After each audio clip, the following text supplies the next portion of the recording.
What's up, y'all? You're listening to the Eagles post-game report. I'm Alex Miller with the Eagle, trying to get down a brownie.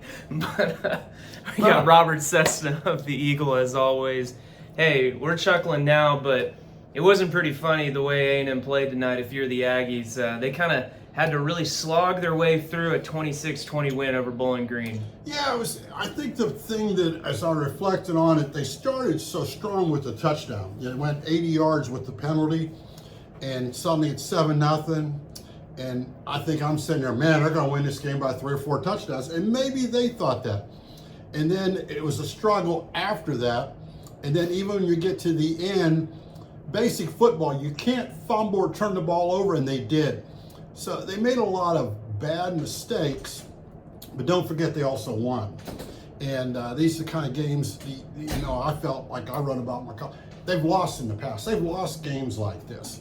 So they did a lot of good things, but the bad things, we're going to talk about the bad thing. A block punt, you turn the ball over with 96 seconds to go.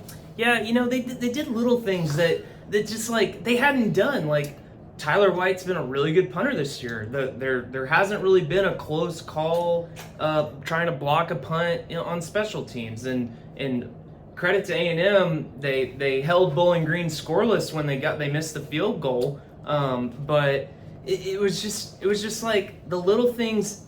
A&M was taking a slippery slope, and fortunately for A&M, it wasn't too big of a hole for them to get out of. And what's interesting is because you always see people in adversity. And I really think Mike Elko is really mad about all those little things because he's a guy, a stickler for details. And you can say, well, Cessna, all coaches are, whatever. I think some of the mistakes they made, I kind of felt from his body language and talking in the post game afterwards, that those are things that he felt they'd addressed, that they wouldn't make. And so, you know what it is when you tell people, make sure you get this test right, or you get the questions wrong. So I think he was upset at the mistakes they made. Well, Marcel Reed, he got this start again for the second straight game. Elko said after the game, they didn't want to give Wegman the shot again. It sounds like they did that last week. He wasn't even suited up tonight. Jalen Henderson would have been the number 2 guy had they needed him. But, at halftime, we were listening in, you and I sharing the little earbuds, listening to the TV broadcast, and, Elko just said he wanted to get Reed and the offense settled down. And, in the second quarter, Bowling Green really controlled the field position battle with their punter. I mean, he pinned A&M inside the 10-yard line, and A&M went 3 and out both times. You're kind of wondering, like, okay, is this going to add up, and is Bowling Green going to capitalize? And they kind of didn't. And then, I asked Elko after the game, said, hey, you said at halftime you wanted to get Reed settled in, and did you think that happened in the second half? And he said no. And he said, look, it's more than Reed, right? You need the offensive line to have cohesion, which it was kind of hard to at times tonight because there were so many guys in and out. Shanahan left the game. They were rotating the right guard and the right tackle between Reed Adams and Cam Dewberry. You had Crownover and Fothery switching spots.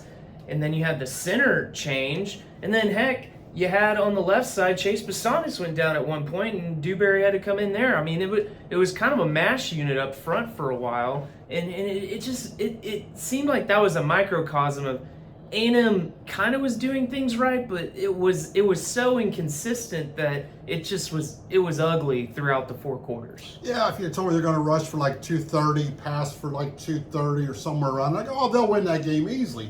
And they didn't because Bowling Green made them pay for their aggressiveness on defense and a blown coverage. And I think once again is because they go back to SEC play. They're going to play 2 opponents that I feel if they make the same mistakes they make tonight, they might lose. Particularly, Arkansas at a neutral site. And suddenly Arkansas is coming off a big win. So once again, all coaches hate mistakes, just like if you're a teacher, you hate the mistakes. And I think, you guys asked me the question. I never go down for the interview, but I always listen to it. And I think you're right because it's just not all the quarterback. But the best way I can look at it, it just looks like they're out of sync at times, even though they're not. Suddenly they get a 15-yard run, then they get a 1-yard, they get an incompletion, then they get a 16-yard run, and then they're trying a field goal. They tried 4 field goals. You can't be trying for field goals because they're not going to get in position for field goals against some teams if they continue to be up and down and kind of disjointed on offense and not smoother. You know, that was something that, talked about after the game with Elko and the players. A&M had 4 red zone trips. They only got 1 touchdown. And, fortunately for the Aggies, they connected on all 3 field goals, which, proves to be the difference in the game. But, coming into the game, A&M had actually done pretty well at scoring touchdowns in the red zone. They were 8 of 11 on the year coming into the night. They'd scored 10 of 11 drives in total over the first 3 games. So, you leave 12 points out on the board. 38-20 looks a lot different than 26-20. Well, last week they left points on the board because Right. I think they Missed the 2 field eased goals. up. He missed 2 field goals. They eased up to make him miss 2 field goals. And then suddenly you don't want that to be your team motto. And you look around football, and I think someone touched on that. You just don't know what you're going to get from week to week. So you got to take this win if you're A&M, and what can you build on it? And now you look at quarterback play, because I think also, let's be quite honest, Bowling Green is a lot better than Florida. Florida's bad defense, A&M's line looked good, the receivers look good, and suddenly I got to give Bowling Green's defense, they caused some bad plays for A&M, and we know moving forward, people are going to copy that. Well, you're going to work on your grades here into the wee hours of the night. What's maybe your initial impression on how you might grade A&M's overall performance? I think they need to do some homework. Let's put it this way. Test corrections? Test correction. I can't give any else because first F, you always say, come on, so that's a block punt. But they didn't score off that, and they also got 12 points off field goals. If Bond misses half his field goals like he did last week, it's 20-20. So, it's like, unfortunately, I think they're going to get a lot of C's, C pluses, things like that, a B minus at the best. Just not good enough because you expect more where they're at. What we see in the offensive line do, what we saw Reed do, what we seen the defense do, you expect better because this is game 4. This is not, you're not playing Northeast nobody.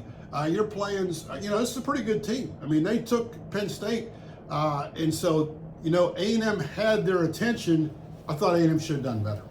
Well, hey, that's going to do it for us here at Kyle Field. Be sure to check theeagle.com for all of our coverage from tonight's game. We'll be back next week in Arlington covering the Aggies and the Razorbacks. As we're eating